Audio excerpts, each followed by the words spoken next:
Congratulations on a really good performance, Mark. Best of the year, I think, in everybody's eyes. Can we maybe start with the red card of Ryan Lowry? Have you got an assessment on that?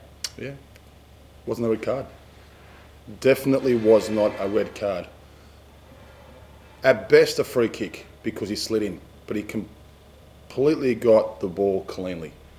There was no malice in the challenge. It's not like he kept his studs up and there was another body around as well.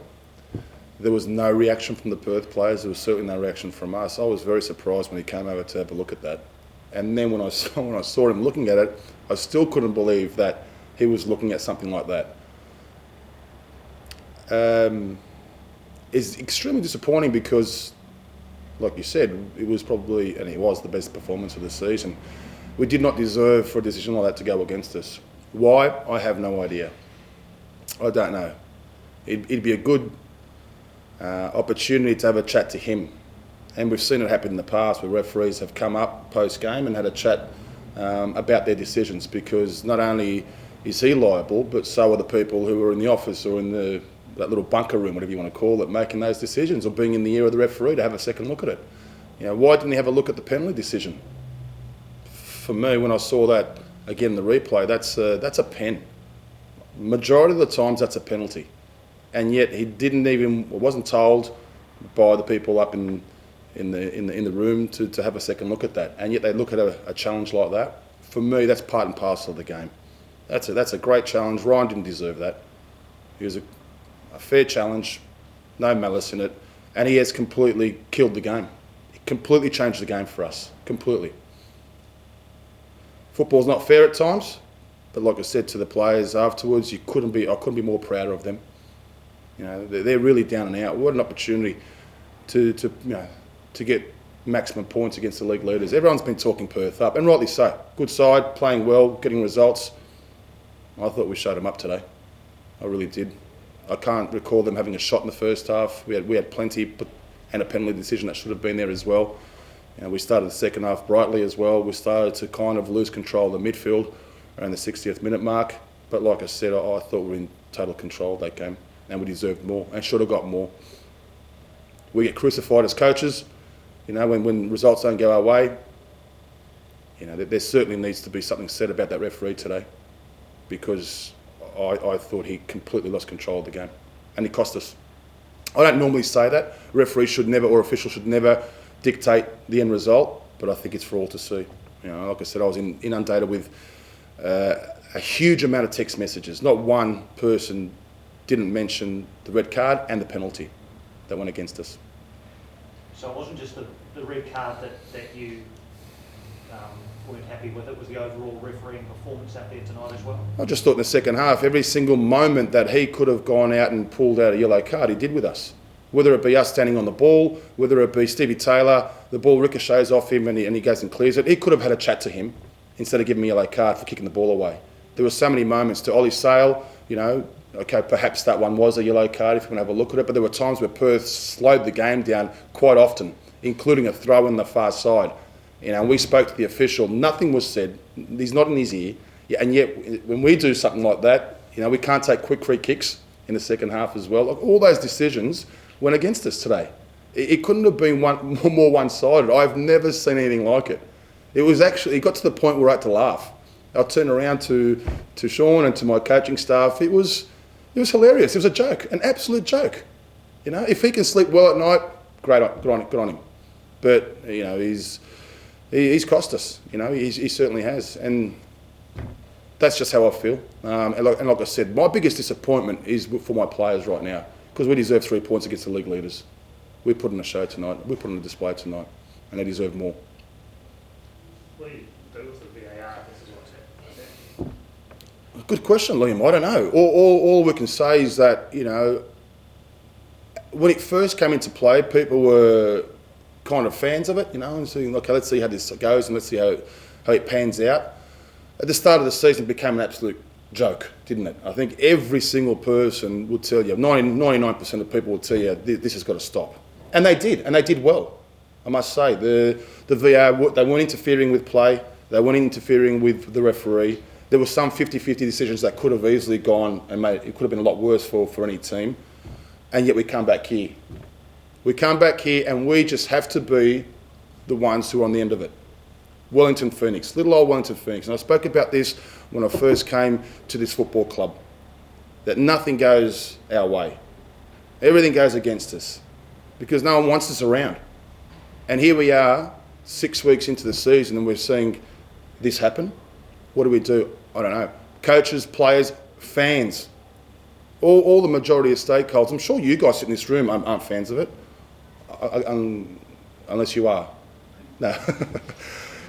So I think we should have a proper discussion about this, a civil discussion about it, because it's starting to kill the game. It's starting to kill the game, and it's easy for me to come out and say this and argue the point, but I've been saying it, for a while now as well. It's become a bit of a mockery, and like I said, I thought we were on the right path. I hadn't seen too many of those VAR decisions, come up as often as they did in the first couple of weeks of the league, and they've done awfully well, extremely well, the referees and the people in the VAR rooms to understand, okay, let the flow of the game go on. Why we really, putting a microscope on certain incidents like today. That's a big moment, and so is the penalty for me. Louis Fenton, I kid you not, is one of the most honest footballers that I've ever coached. There is no malice in that guy at all. He will give you absolutely everything. There are times where you'd say, maybe fall over, or maybe do something, right? But he won't do it. He's just too honest. And you see something like that, and I said, Louis, I've seen it, was there? And he said, yeah, it was. I said, you could have done something a little bit more, theatrical, right? To try and get them to have a second look at that. But that's not Louis. And I commend him for that. He's a very honest guy. Get rid of it, scrap it, like I said, I'm just one coach. Other coaches have been on the end of these sort of decisions as well. Marcus Barble, another, comrade, has been on the back of this as well. If no one's a fan of it, just move it on. Stop wasting people's time and money. I'm sure the referees or the federation aren't happy in having to go and employ, extra officials sitting in a room where they could be with their families, right? Doing something of benefit, rather than sitting here and watching a game of football and having to make big decisions like that. Is Philip Kurtz okay? Yeah, I was very, very, very. We all are very worried about him. Head injuries, and I've said this from day one. Are extremely, crucially, important. And the welfare of the player is always important. And so he's okay. He at half time was a bit shaken. The game was starting to come back to him. But it's something that we take very seriously. He looked okay after the game, and so he's in all our minds, and we need to make sure that we go through the right process now. But he's okay. And Ollie came in and did a superb job as well. Really, really good. Really proud of him too. He really stepped up when he had to against the league leaders. He was superb. But Philip will be okay. Best case scenario, if Philip's not able to go next week, do you call on the academy to keep it, or look to bring someone else? Yeah, good question. I can't really answer that right now, Liam. But we've got Zach Jones training with us as well. More than confident though with Ollie Sale. He's been really training hard and training well, and he's closed that gap on Philip. And I've challenged him to be the number one. I want you to go out there and practice every day, and your opportunities come when you're ready. And he's ready, and he was ready, and he showed that tonight. Positives as well. The front three subs look pretty good up there. There's something clinical about those three guys. Yeah, there's a lot of positives, Liam. There's a lot of positives. I know we're all sort of in a little bit of a dark place, for 3 weeks, and perhaps rightly so. We all were, and I take responsibility for that first and foremost. But we worked really hard, and we changed a few things during the week. When I say change a few things, in terms of the way we train and our game, we always set up with a certain game plan against an opponent, but they were good. Yeah, they were good, but like I said, I don't want to single anybody out. It's good to see Burnsy doing what he does best, getting past players and getting involved, taking third. Sarpri looked good. A lot of our game plan was to try and free him up in the middle of the park, to face forward, and he did that quite well. Our challenge is repeating it. It's repeating it, and as long as I'm here, I've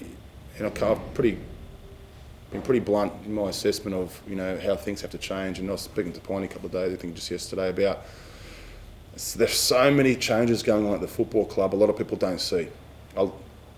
The staff have brought in, the coaching staff as well, the people in the office, the people on board level, the players, and sometimes you need to suffer, you know, and we did that. But there's a lot of good things going on here, you know. The result today didn't reflect the performance. We deserved 3 points, but you know, we've got to get better as well, Liam. You know, we those chances that we had, we need to convert into goals, and we need to be a bit more sturdy, you know, when we're defending as well. I mean, even the goal, you know, one player got past two of ours. We've been working a lot on, you know, staying on our feet, you know, showing the opponent a certain way, delaying, you know, if we can't win. So again, if you dissect that, there's still room for improvement. But those last 10 minutes, they stood up, every single one of them.